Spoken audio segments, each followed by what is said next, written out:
18व्या लोकसभेच्या अध्यक्षपदी ओम बिर्ला यांची आवाजी मतदानानं निवड।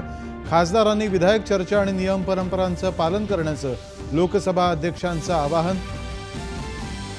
लोकसभा अध्यक्षपदी दुसऱ्यांदा विराजमान झालेल्या ओम बिर्ला यांच्या अनुभवाचा लाभ सभागृहाला होईल।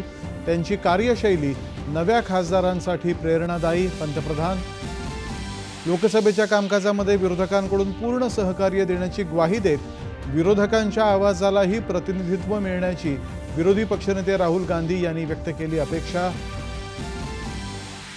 राज्य विधिमंडळाचं पावसाळी अधिवेशन उद्यापासून 28 जूनला अर्थमंत्री अजित पवार मांडणार अर्थसंकल्प।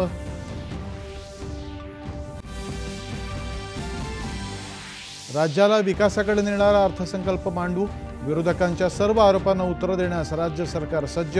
अधिवेशनाच्या पूर्वसंध्येला मुख्यमंत्री आणि दोन्ही उपमुख्यमंत्र्यांची पत्रकार परिषदेत ग्वाही। तर राज्य सरकारनं जनतेचा विश्वास गमावला असा आरोप करत विरोधकांचा चहापानावरती बहिष्कार। शेतकऱ्यांचे प्रश्न आणि पेपर फुटीवरती आक्रमक भूमिका घेणार विरोधी पक्षनेते। विधान परिषद शिक्षक आणि पदवीधर मतदारसंघाच्या 4 जागांसाठी सायंकाळी 5 वाजेपर्यंत सुमारे 60% सरासरी मतदान।